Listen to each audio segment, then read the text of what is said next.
Hello, the Coalition of Churches and Community USA. We're excited today about Martin Luther King Jr. Day as we look at the legacy of Dr. King then and now. I am President L.K. Floyd, your host, and we have an excellent panel that's going to share about the legacy of Dr. King. Would you do me a favor? Go to the Coalition of Churches and Community page on Facebook and just click that word share, and also let someone know that we are advocating for equality, economics, and education. Listen, I'm going to bring our guests to the forefront. We have some amazing panelists who are going to share with us on this great man, Dr. Martin Luther King Jr. Our first person we have with us is Reverend Kearney. Then our second person we have on our panel is Reverend Peter Spann, and thirdly, the Reverend James Hagwood. Reverend Kearney. Good evening. Good evening. I'm glad to be here with this group of distinguished gentlemen this on this MLK Day to discuss the legacy of Dr. Martin Luther King Jr. Just a little something brief about me. I'm Social Minister at Zion Baptist Church, CEO and President of Kearney Media Consulting. I have a couple of shows, and I'm really hyped about social justice. Okay, I'm really into it. We need it. We need to be speaking out. We need to be pushing for more equality here in this country. Awesome. All right, Reverend Spann. God bless you. Thank you for having me today. My name is Rev Peter J Spann. I serve as the pastor of the Corone Baptist Church in Southwest Washington, D.C. I'm also an author of the book, We Gonna Be All Right, a message of hope for believers in a God of social justice. And I'm proud to serve as the chairman of the board of advisors for the Coalition of Churches and Community.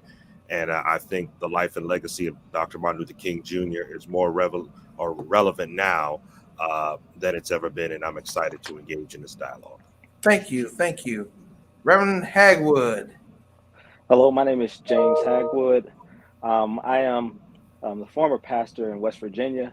I am just so honored to be a part of this discussion because of the impact that Dr. King had, several decades ago, and the impact he still has today is just amazing. It's going to be a pleasure, and I look forward to the conversation that I will have with you extraordinary men of God. All right, so we're going to get right to it. Thank you so much, Reverend Hagwood, and also all of our panelists on today who want to share some thought-provoking ideas and concepts as relates to Dr. Martin Luther King Jr. Today, as we look at the legacy of Dr. King, can someone share with me or share with us, our viewing listeners, the just the significance of his legacy? Anyone can speak. Anyone. For me, it ushered in a new era here in this country. The Civil Rights Movement, the opportunity for the Voting Rights Act, Civil Rights Act, and it started us on a path of, I wouldn't say redemption for this country, because it definitely hasn't been any real redemption in this country because there's still a lot of things wrong. But it opened up doors of opportunity for us as Blacks or African Americans. So his legacy was important to us. Think about it. If he hadn't stepped up to the plate, where we might be at today. And so his legacy for me is very important because of his legacy, we are here this evening to discuss it. So I think that's very important. Yeah, I believe Dr. King's legacy is like I said in my introduction, more relevant now than it has ever been. He's clearly a transformational figure. He is one who was able to bring Christianity to the masses, I think, in a way that it had not been thought about or looked at before. The Civil Rights Movement had an undergirding of Christian morals and values. And so I think Dr. King is as much a spiritual and religious figure as he is a social justice figure. And as we see all of the things that are happening in our country, how divided our country has been, how race has come to the forefront. These are almost paralleling the times in which Dr. King lived, in which he preached. And so, when you read his words and you listen to his speeches, they literally jump off the pages because they are so relevant to the divisive nature of America, especially American politics and where we are right now. I think Dr. King is an amazing figure. In many ways, I would argue, he should be the standard bearer that every brother in this nation should seek to pursue. I think in many ways, when I look at the way that he articulated his thoughts, it was very brilliant. When I look at the way that he carried himself in public and the way that he dressed, he was always dapper. When I look at the way that he interacted with folks, he was always friendly and he knew how to listen instead of just talk. Dr. King, was an exemplary individual in many ways. And I just think that if we can learn just to grasp, I think, a piece of Dr. King and look at the positives that he impacted and influenced our society today with, we will definitely continue down a better path of achieving many social justice issues that exist. Truly, truly, Dr. King's legacy is revered and renowned because if you look at the idea of all the things that have happened in our society, Barack Obama becoming president, even people like Colin Powell, and even folks like our Vice President of the United States, all that is a stem, an extension of the King dream and also the civil rights that we have now. Dr. Martin Luther King Jr. once said that injustice anywhere is a threat to justice everywhere. In your definition, what do you consider as justice? We always talk about justice. We're advocating for justice. We're looking for justice.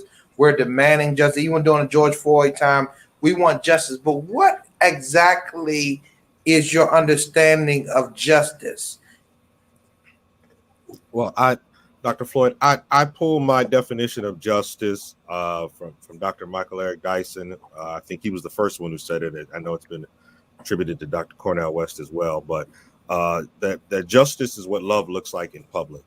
And so when we look at how what kind of society we want to be, are we showing love to our fellow sisters and brothers? Are we doing to one another as we would have it to be done unto us? And so when we look at justice, we can clearly see by that definition that we are living in a country that is not about justice, that it's really about in some instances the haves and the have-nots, and in other instances it's divided by race, whether as it relates to whites and blacks, whether we look at the school to prison pipeline, whether we look at the sentencing disparities that we see every day. And so when we think of justice, we think of it from that perspective, that if we truly love our sister and our brother, we wouldn't have two justice systems. We wouldn't have a system for whites and a system for blacks. We wouldn't have blacks being sentenced harsher. We wouldn't have blacks being pulled over more by the police.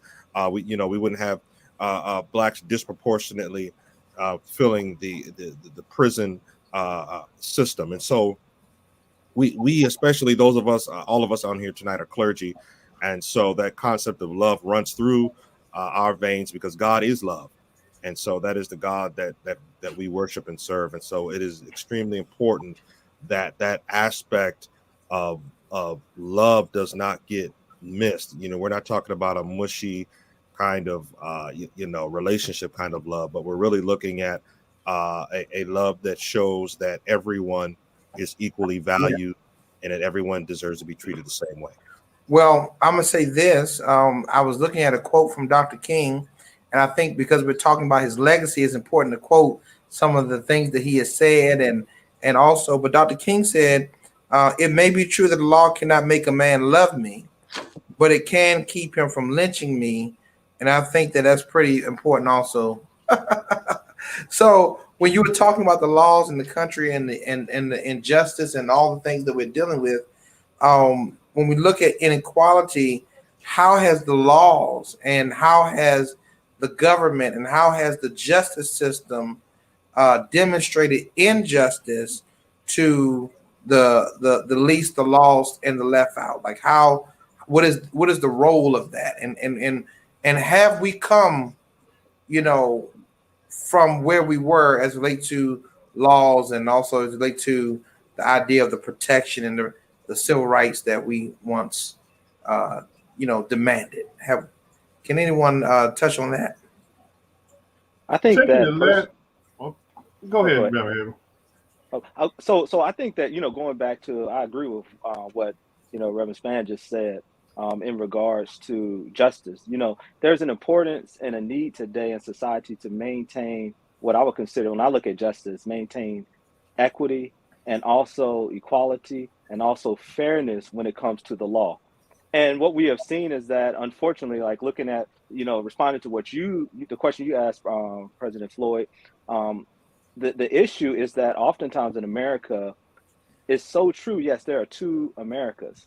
And I will argue we seek justice in a society that just wants to operate and suggest it's just us that matter, just us. And so, for example, when we look at Black Lives Matter and the fight today compared to the Freedom Riders, or you go back prior to that, looking at the Reconstruction era, and you continue to move forward through time in the ways that we've sought justice when they created Black codes and they created, all of these different, I think, means to always shift and try to stay ahead of us.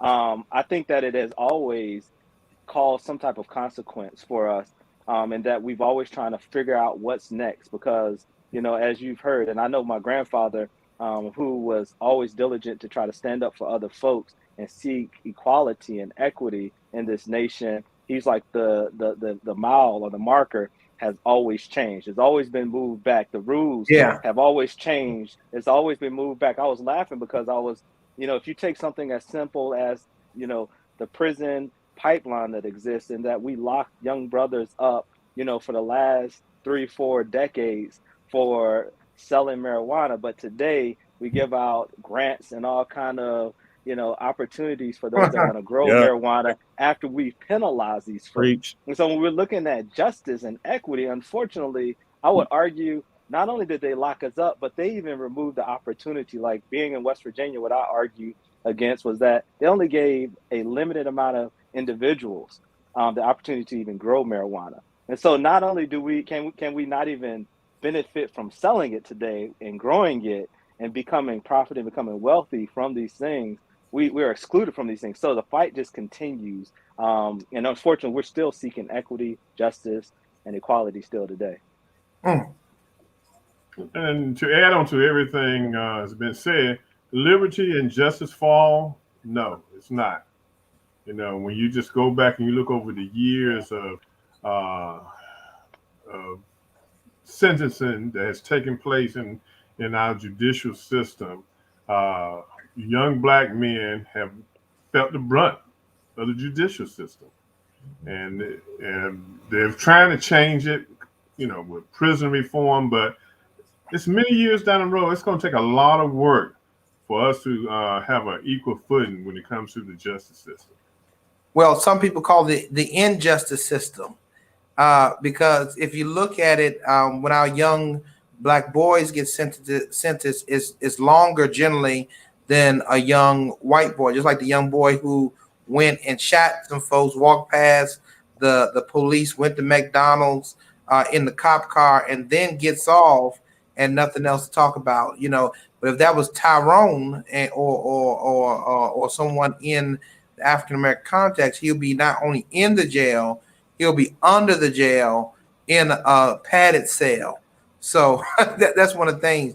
But when we look at today, if Dr. King were alive today, what would he say to what's happening in the world? When you look at Donald Trump's insurrection, when you look at lack of home ownership, when you look at even Obama becoming president, when you look at decline of Black institutions, when you look at the HCBC support and the breakdown of the Black family, what would he be saying to Black America and America if he was here today?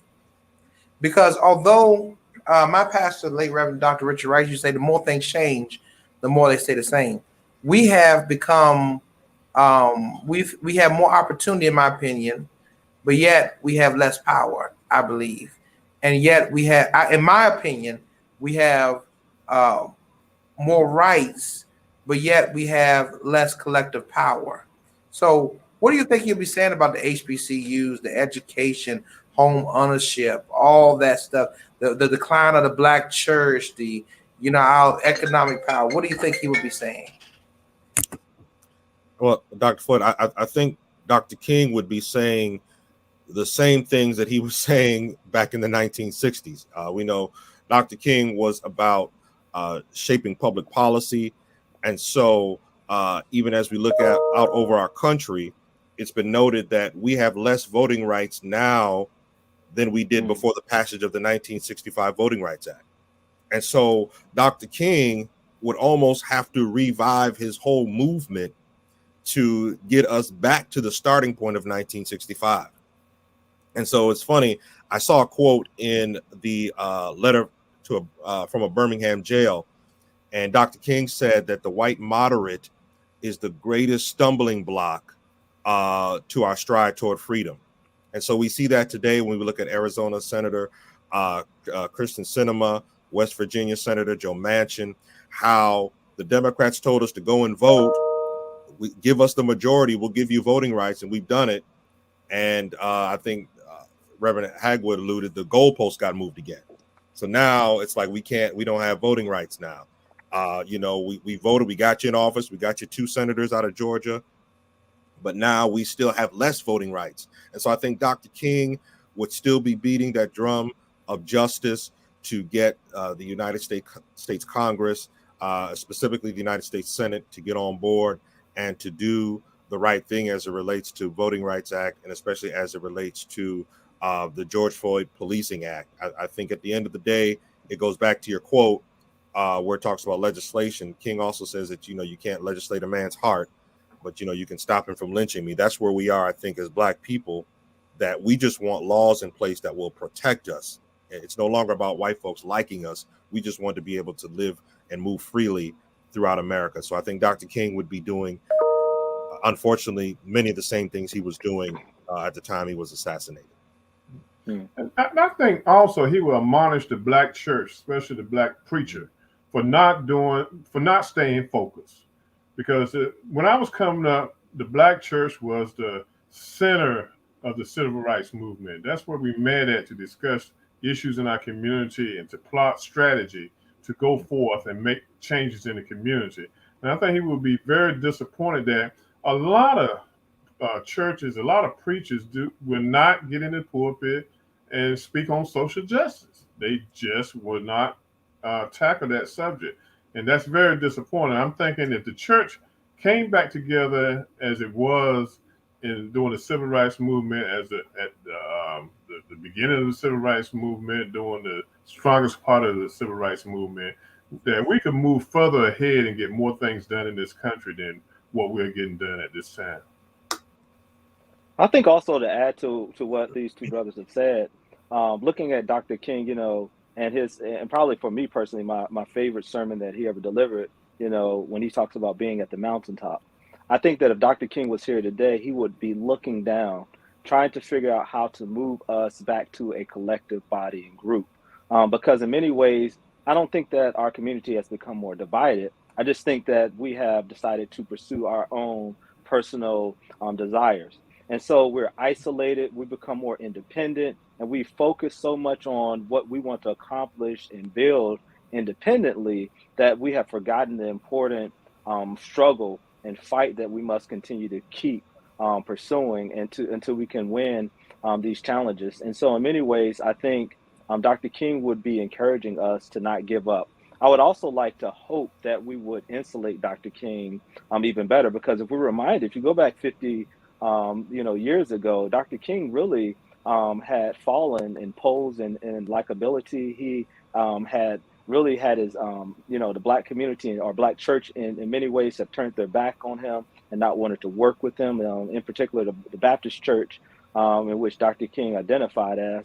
And so, unfortunately, I would like to believe that we would better understand that what he fought for, I would argue, even up until 1968, is still worth fighting for today. And like Pastor Spann said, we got to continue to fight for people to have the right to vote, continue to fight for our children not to be in broken school systems, continue to fight for fair housing, fair lending practices, continue to fight that everyone that wants to share their voice has a platform in which they can share their voice.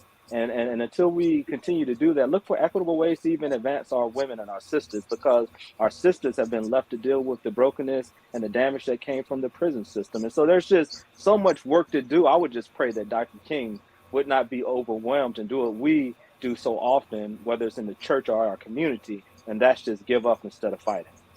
Well, I would say this, and you all make some excellent points.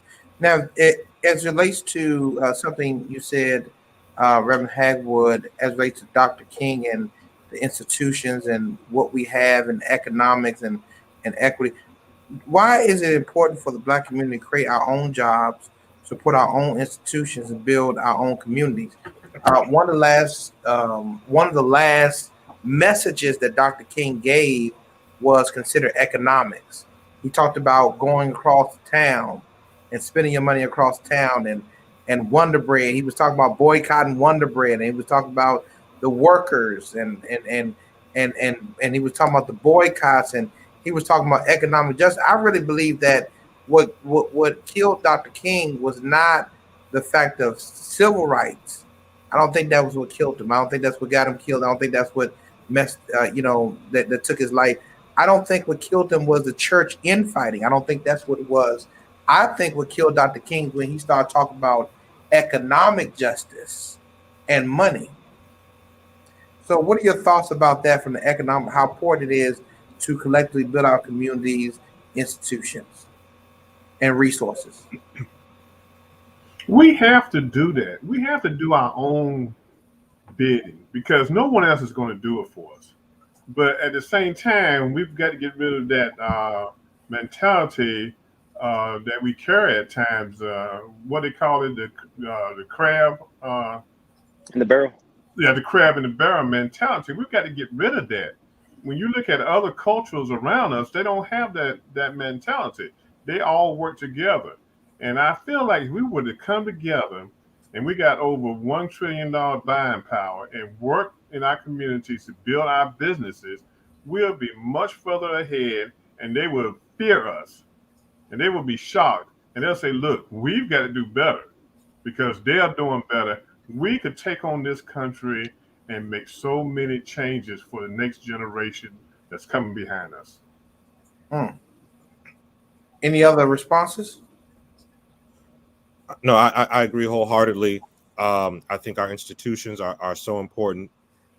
We think about it. Dr. King died, leading a march with sanitation workers. Yes, so yes. Dr. King was clearly in line with the need for economic justice, and so I think he's quoted somewhere saying that it's no good to integrate the lunch counter if you can't afford to buy a hamburger there once you get there. And so Dr. King was keenly aware of the need for economic rights. That was the next push. I agree with you wholeheartedly, Dr. Floyd. That is what got him killed, because that's what Dr. William Barber is doing today, the Poor People's Campaign. That was next up. And so he was killed before he was able to get that off the ground. So absolutely, I think our final battleground is, as they call, not civil rights, but silver rights, the ability for us to be able to fully participate economically in America. And if I could add on to that too, I think a perspective that we also often forget, unfortunately, is that, I will argue that in our community, when we were brought here in this nation, and so we focus on Dr. King, but if you go back to the hundreds of years prior to that, his arrival, we were brought here. We weren't given we were given a language. We weren't given the ability to be educated. And so I would argue that when we start talking about economics in this nation, most of it points to the lack of education and informing that we need in our community so that folks can be aware of how to, one, improve their socioeconomical standing. Also, I would argue, like talking about institutions, I would say our institution of being united, still being family, I think those things exist. But at the same time, I perceive that there are systems and institutions that have been strategically put in place to prevent us from succeeding economically, also as Black people. Unfortunately, I think when you mentioned the insurrection, I think there are folks on the other side that want to stand in our way and prevent us from being able to overcome some of these hurdles and these barriers that have been placed in our way. And so looking at Dr. King, I do think that, looking at his mountaintop speech, in many ways, he was looking at and saying, down in the valley where we often find ourselves treading, that there are so many fights that we should be examining to see what economical and financial impact we can have on society through boycotting. And I think that boycotting could be something that could be practical today. We just have to be united, come together, and realize that we still have buying power. We don't have to look for ways to always send our dollar out. We also need to figure out ways we can support Black businesses, support individuals that are looking forward to start industries. Also look for investment opportunities in our own community, because if we don't want to invest in our own community, it's going to be hard to convince other folks to invest in our communities. And there's a lot of investment opportunities, I will argue, within our community. We just have to take advantage of those. Well, can you share with us the prophetic, your perspectives of the prophetic tradition of Dr. King, Dr. King's prophetic voice? What is when you talk about the prophetic tradition of Dr. King's prophetic voice, and how is that seen today, or how can we rekindle it today? I would say, Dr. Floyd, that the prophetic tradition, it is still alive and well today.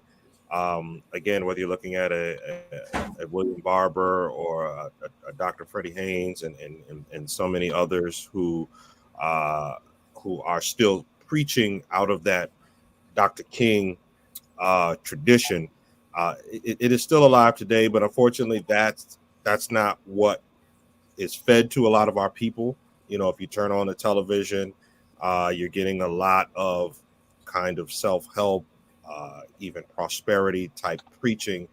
And so the prophetic voice almost becomes muted, or it almost is only heard in certain quarters of the Black church. And so, I just encourage the church, like I think I heard Rev Kearney say, that, to get back to that prophetic tradition and to use our pulpits as places of liberation for our people, not just for their souls, but also for their lives here on earth. And so it really just starts with us grabbing a hold of the prophetic tradition, because the world doesn't want to hear it. So we can't wait for it to show up on television again, but in every corner and every place that God gives us a voice, we have to stand and continue that prophetic tradition as King has showed us.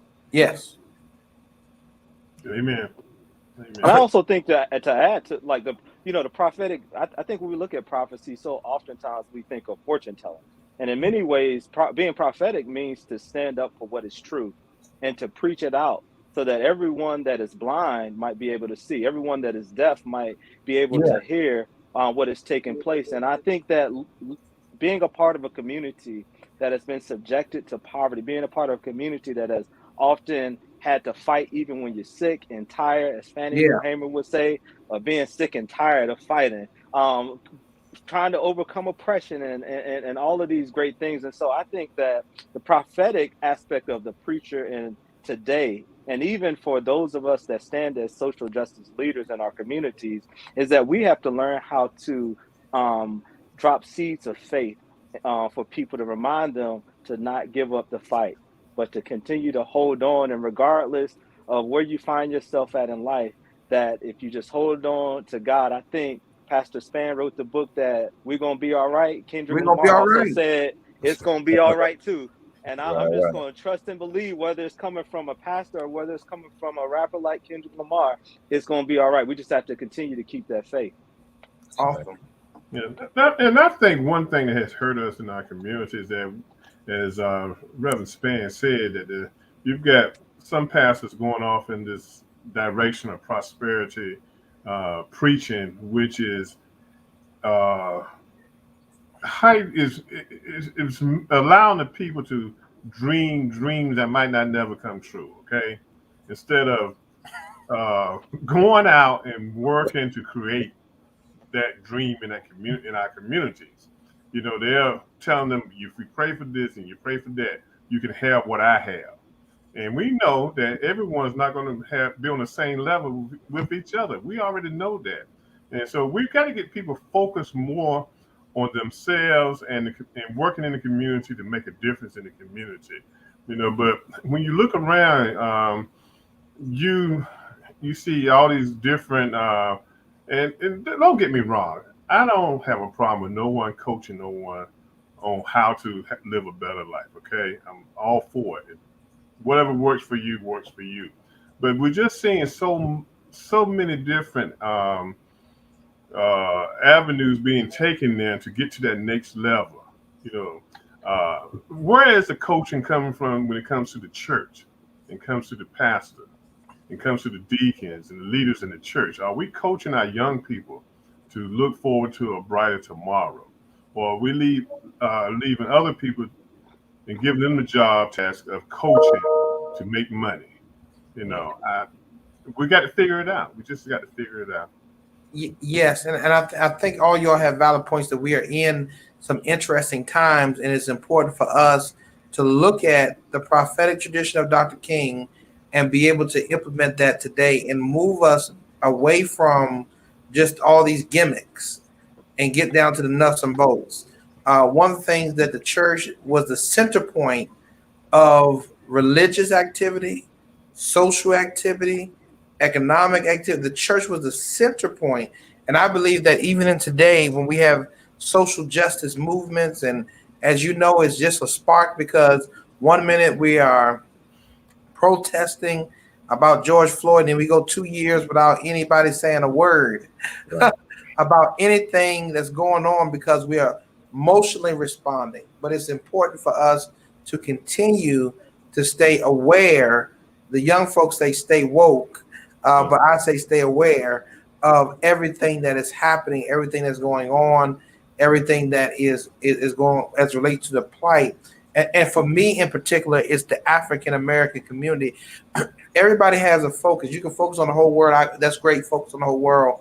But for me, I see so much that we have to do to improve and also to maintain. Some things we have to maintain, some things we have to improve. Education, our institutions, our community, supporting our Black schools. And supporting is not just given to it, but it's going to our Black schools because that's how they get funded by the students.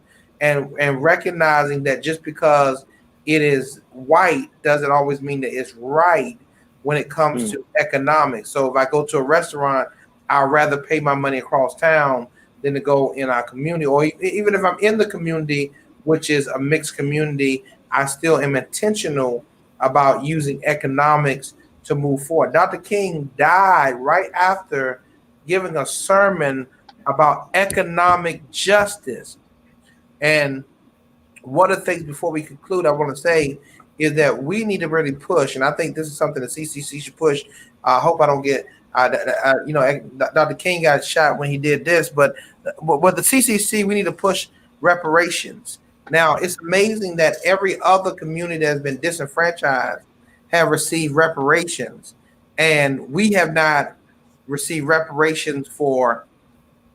I mean, you can say whatever that is, what you consider as reparation. Oh, we gave affirmative action, or oh, we gave give back grants.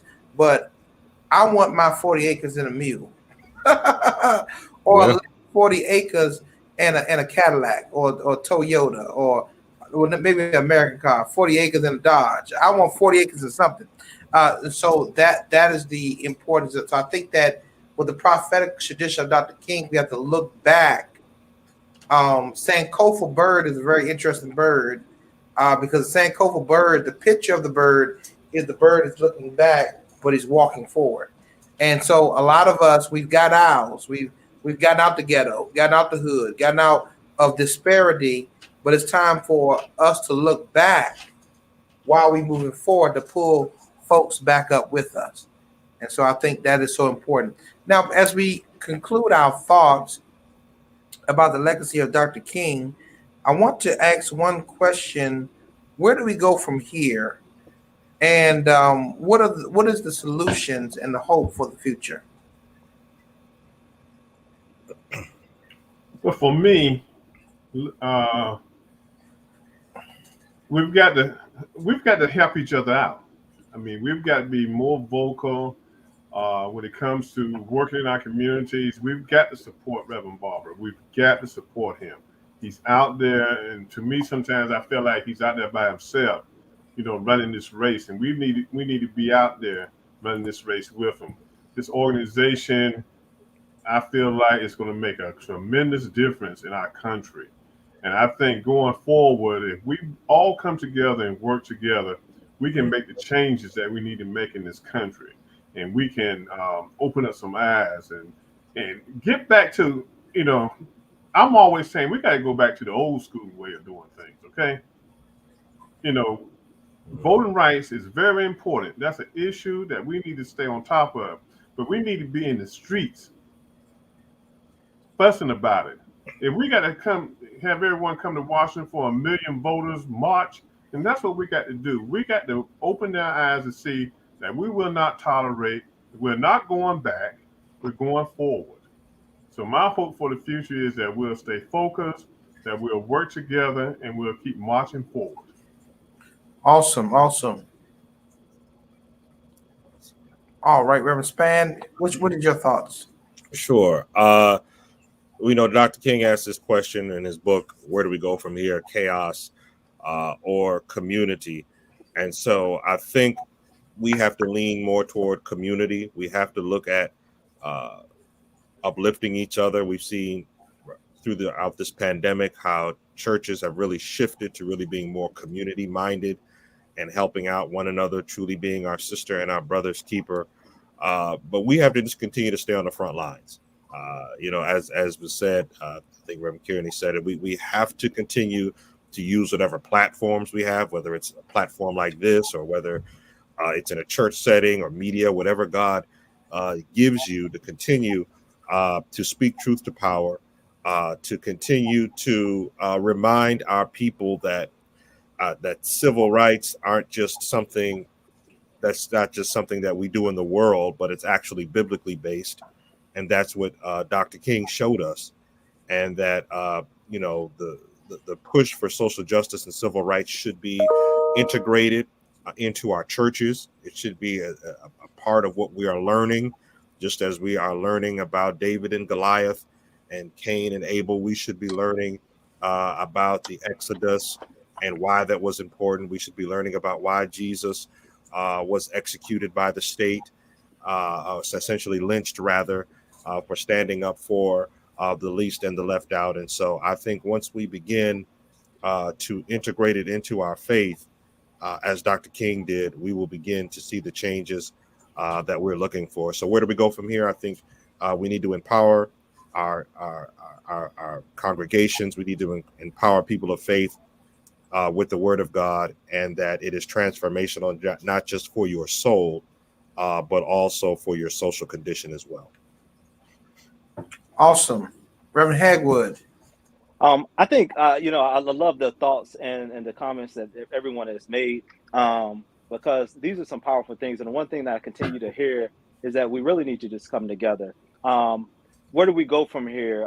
In many ways, I think that we have to move forward, especially as a church, and look for ways we can actually serve someone outside of the church. There are too many church services happening Sunday, Wednesday, and all of these other special programs where we get all nice. But I would argue that most of Jesus' servitude went outside the walls of what we would consider the temple. And so until we as a people can get our hands dirty and realize that we need to continue to fight for civil rights instead of covert racism, continue to fight, I would argue, for affirmative action instead of getting benign neglect, continue to fight for education instead of allowing our children to be put in prison, then we're not going to see any change. We have to be willing to exchange our dress shoes, the high heels, dresses, and suits for some clothes that allows us to be able to do some work.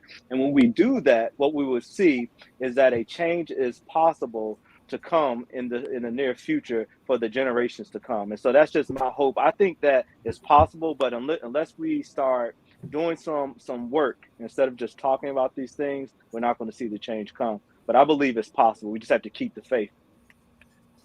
Awesome, awesome, awesome. Well, thank you so much for joining us for the Coalition of Churches and Community USA. Are there any other final thoughts, 30 seconds thoughts that before we close out?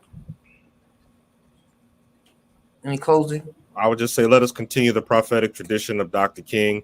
Let's not allow society to just kind of almost wear him down to just being about service. Yes, Dr. King Day, service is always important, but understand that the man was indeed murdered because he stood up for justice and equality. So as we remember King, let's remember what he stood for. Let's remember that the fight continues, and that as he was a drum major for justice, let us continue to beat that drum for justice ourselves. And I would just say that Dr. King Day is 365 days a year. As Rev Spann said, we must keep the focus, and we must focus on what he preached about and what he taught us. Awesome. And I think also, like, to add on to this is that if we look at today and through the CCC, we have 4 brothers on here who are educated, who are articulate, who are accomplished, who are willing to continue to serve and willing to continue to stand up for justice. Is proof that Dr. King's legacy continues to live on through each and every one of us. And we all have an opportunity to continue that great, sophisticated work that Dr. King gave his life for. And so I encourage each and every one of those that will see this video to find a way to continue the fight. I want to thank all of you for being on.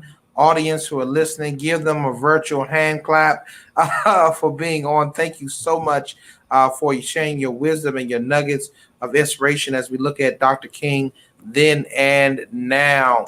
Listen, my brothers and sisters, thank you for joining us for the Coalition of Churches and Community USA, as we have discussing advocating for equality, economics, and education on this Martin Luther King Jr. Day. If you'd like to contact us, you contact us via email, cccusa2020@gmail.com, or you can visit us on the web at cccusa2020.org, cccusa2020.org. Do me a favor, tag and share this with your friends. Tell someone to like the Coalition of Churches and Community fan page. And if you're ready to get down to work, if you're ready to advocate for equality, economics, and joint justice, you're more than welcome to join our organization. It's open to the public, and we're looking for you, as we continue to be drum majors for justice, as we continue to stay on the battlefield. Injustice anywhere is a threat to justice everywhere. Let us continue to march for justice.